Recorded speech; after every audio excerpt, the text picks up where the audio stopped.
అందరూ ఎలా ఉన్నారు? అందరూ బాగున్నారా? అందరికైతే గుడ్ మార్నింగ్. ఏం చేస్తున్నాం ఫ్రెండ్స్? ఎలా ఉన్నారు ఫ్రెండ్స్? లాంగ్ వీడియో పెట్టి చాలా రోజులు అయితే అయింది. ఇవాళ అయితే మేము చింతపతి సేవకు వెళ్తున్నాం అనమాట. అంటే కోలాటం నేర్చుకున్నాం ఫ్రెండ్స్ మా ఊర్లో. ఇవాళ అయితే చింతపతి దర్శనానికి తీసుకెళ్తున్నారు. మీకు అక్కడికి వెళ్ళాక అక్కడ వీడియో ఏంటో మీకు పెడతానమాట. మేమైతే చింతపతి వెళ్ళడానికి అయితే ఆటో ఎక్కేసాం. మా ఆటోలో అయితే ఒక 13 మంది కూర్చున్నాం. అలా అయితే 5 ఆటోలు బయలుదేరాం ఫ్రెండ్స్ మా ఊరు నుంచి అయితే. వెళ్ళగా ఇదిగో దసరా శరణ నవరాత్రులు కదా, ఎక్కడికో అమ్మవారి రథం వెళ్తుందన్నమాట. ఏ ఊరేగింపుకి వెళ్తుందో తెలియదు కానీ ఈ రథం చూడడానికి చాలా బాగుంది ఫ్రెండ్స్. నేనైతే ఇటువంటి రథం చూడడం ఇదే ఫస్ట్ టైం. అలా వెళ్తుంటే కొంచెం దూరం వెళ్ళేసరికి రైల్వే గేట్ వచ్చింది. అయితే ట్రైన్ వెళ్తుందని గేట్ వేసేసారు ఫ్రెండ్స్. అందుకనే పిల్లలు ఇంకా చాలా హ్యాపీగా అయితే చూసుకున్నారు ట్రైన్ వెళ్తుందని. ఇప్పుడు ఎక్కువ దసరా మహోత్సవములు కాబట్టి మనకి ఎక్కడ చూసినా భవానీలే కనిపిస్తారు. ఒకసారి భవానీలకి జై భవానీ కొట్టండి ఫ్రెండ్స్.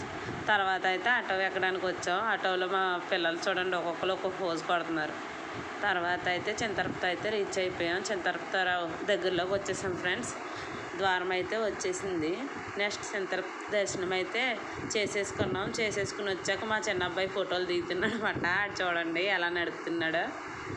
అలా దర్శనం అయిపోయాక అయితే మేము భోజనానికి కౌంటర్ కాడికైతే నడిచి వెళ్తున్నాము. ఇలాగ దారిలో బిల్డింగుల మీద బిల్డింగులు కట్టుకొచ్చి ఎవరికి అపోహ ఉంటే అది చేస్తున్నారన్నమాట. మా గ్రూప్లో ఒక అమ్మాయి చేసింది. ఇదే కుంకులమ్మ తల్లి గుడి. ఇక్కడ కూడా దర్శనం చేసుకుని అయితే మేము ఆటోలో బయలుదేరుతున్నాం. మా పిల్లలు అయితే భజన చేస్తున్నారు. వస్తున్నారు, రీచ్ అయిపోతున్నాం కదా. వెనక్కే హరే శ్రీనివాస జై జై రామ జానకి రామ అని అయితే పాటలు పాడుతున్నారు ఫ్రెండ్స్ వీళ్ళ ఆటోలో. భజన చేసుకుంటూ అయితే ఇంటికి వచ్చేసాం మేము చింతరపుత దర్శనం చేసుకొని. నెక్స్ట్ అయితే కొన్ని పిక్కులు దిగాం ఫ్రెండ్స్. ఆ ఫోటో చూసేసి మీరు ఫోటో చూడండి. మేము 40 మంది నేర్చుకున్నామన్నాం కదా, అందులో పెద్దోళ్ళ మట్టుకు మేము 4 ఉన్నాం ఫ్రెండ్స్.